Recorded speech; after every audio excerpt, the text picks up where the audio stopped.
Ladies and gentlemen, we'd like to ask the chairman to invite the guest of honor for his speech. Mr. Chairman, please. Yes. I again want to welcome everybody to this book presentation. And I'm indeed honored and privileged to invite our special guest of honor, Professor Azubuike, to deliver his keynote address. I do not believe that there's anyone here who doesn't know the eminence of our special guest of honor. He's not just an eminent professional, he's an eminent Nigerian, someone whose prominence is has gone far and wide. And I believe that for all of us present today, we is life to witness this momentous occasion, this important occasion, which I'm very sure would really gladden you. Started as a very small stream 25 years ago, has become an ocean today. God bless you. Thank you for coming, sir. You're welcome.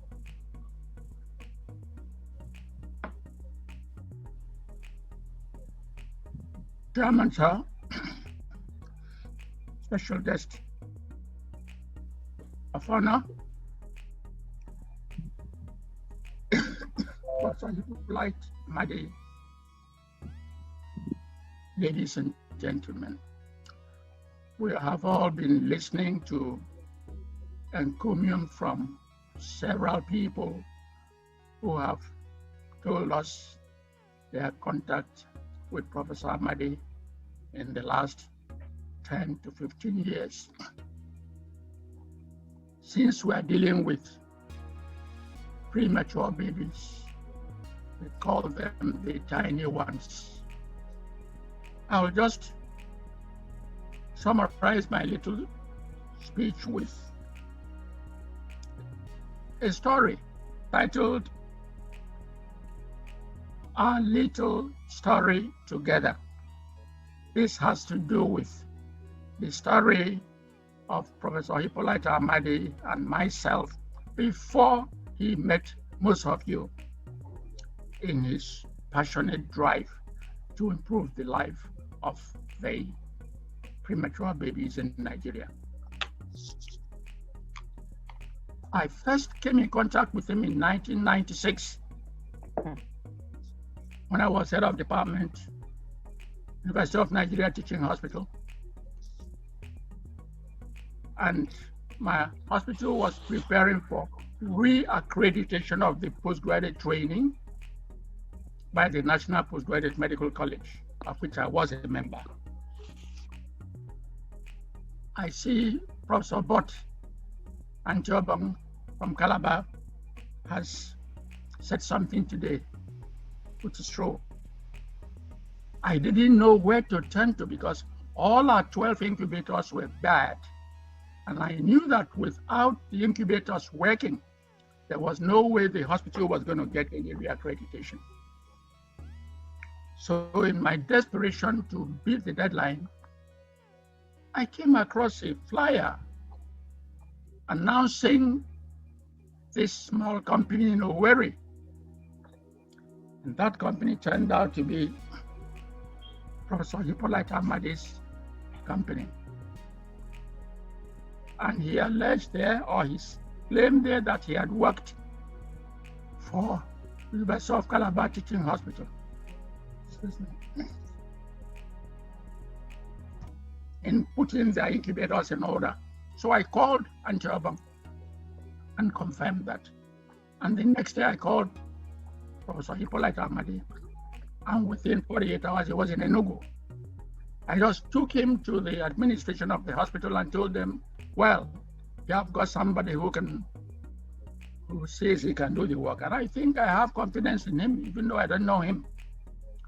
Because before then, the so-called engineers in our instrument department were making all sorts of claims, but were not delivering. with the long and short of it was that they worked out some modality in terms of how to do the work. He went back to Owerri. Within 3 days, he was in Enugu, checked into the hotel, and within 10 days, all our 12 incubators were working. My doctors, my nurses, the parents were so happy. In fact, it didn't end there. He helped us organize a training program for everybody under the supervision of Koren, so that at least these people would be able to maintain the incubators after it's gone. The residents were absolutely thrilled. It didn't end there. At that time, he was manufacturing models of incubators, all equipment, babies. So I mobilized my department. I think about 6 or 7 of us went to Owerri Federal Medical Center to see what he was doing. We saw his incubator, fantastic looking, all from locally assembled input. It's the equipment for treating babies with jaundice. From then on, he and I became quite close. About some months later, I don't know whether Dr. Professor Ahmadi will remember this, he came and told me that he had gotten admission letter from Imperial College London to come and do his master's and, if possible, the doctorate. He was among the 14 or 24 people in the world that got that admission. Well, I told him, no young man who gets that chance allows it to go. He and I struggled. We wrote letters to the Ministry of Science and Technology. We wrote letters to Shell Development in Port Harcourt to see whether he could get some support, because the fees were at least £20,000 per annum. When I saw that he wasn't going to be able to go that year, I advised him to write the Imperial College and postpone it to next year, which he did. And by next year, he was able to mobilize, with difficulty, some funds to be able to go to the United Kingdom. And of course, he did a fantastic master's program. From then on, he moved on to the doctorate. All this time, we have been in contact till tomorrow. Most of these hospitals that are giving their testimonials today, from Port Harcourt to Abakaliki to Ilori to Lagos to Benin, I sent him there because I knew everybody was in the same situation. The incubators were there, they weren't working. We had people employed for it who didn't know their onions.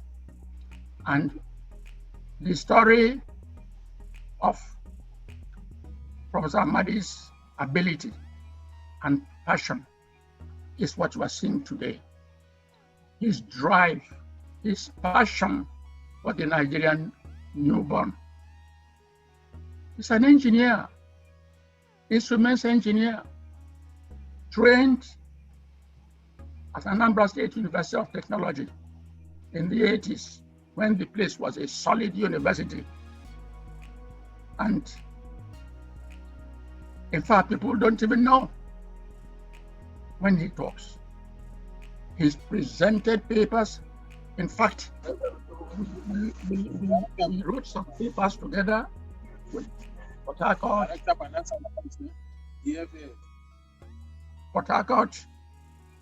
Lagos, and so on. So What we are seeing today is just simply the result of the passion of a young man that is so much interested in the survival of the tiny baby in Nigeria. And it is, for me, very rewarding to be part of this show. I think 2010, I gave a lecture in Imo, the teaching hospital. The title of my little lecture was A Word for the Tiny Ones.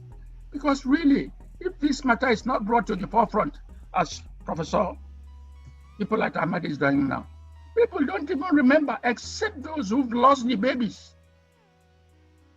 And there is nothing as devastating for any woman or any family after 9 months of pregnancy to lose a precious baby. I recall in my lecture in Imo State, where the governor didn't even send his commissioner of health. That would tell you the interest, even though I packaged everything to him before then. If a governor couldn't do that, well, you can imagine, I've listened to all this talk about legislation. Please pardon my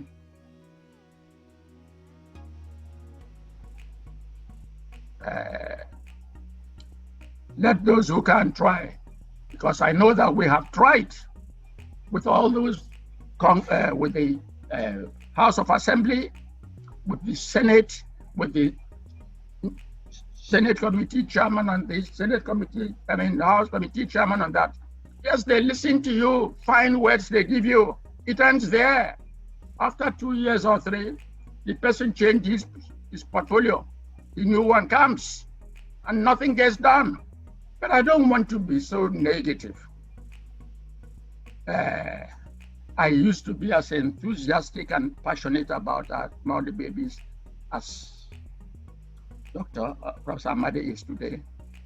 When he came a few years ago, he told me he wanted to write this book. I could see his passion on his face. If he called me from London, I could feel the passion in his bones. I told him, well, Hippolyte, we are mellowing now. I will give you all the psychological support you need. And what we are celebrating today is a result of that passion. And say what you like, it's a pleasant result for everybody. So I want to thank everybody who has made it possible for Professor Amadi to get this book out, for the support he has received. I want to, of course, thank Professor Amadi for his tenacity of purpose, for his passion. I know he had tried to bring in younger ones. Whenever he came in to do his consultancy, he would always pop into Enugu first before going to Port Harcourt or wherever. He always had tagged on to him one young graduate or the other for them to be part of his show. I don't know how far those ones have stayed on. Nigerians are not patient, but Professor Amadi has been extremely patient, and all of us want to thank him for that patience. I want to thank everybody, Mr. Chairman, sir, and MC, for all of you being there today to help us celebrate this young, passionate Nigerian. Thank you very much. Thank you very much, Emeritus Professor J C Azubuike. That was a wonderful speech, and we thank you. And would like now to, at this moment, would like to call on the guest of honor, Professor J C Azubuike, to declare Born to Live, Not to Die presented. And Prof, please, you have the floor. Mr. Chairman, sir, special guest of honor, Professor Hippolyte Amadi, a revered colleague. My task is very simple, which is to present this book, Born to Live, Not to Die. Born to Live, Not to Die, by Hippolyte Amadi, and I thereby declare it launched. Thank you very much. Wonderful. Thank you very much, guest of honor and Emeritus Professor Azubuike has presented the book, and when the author of the book, Professor Hippolyte Amadi, will give his vote of thanks, he will also let us know the website and how to be able to purchase this book and so on. So without wasting more time, ladies and gentlemen, please join me to welcome the author of the book, Professor Hippolyte Amadi,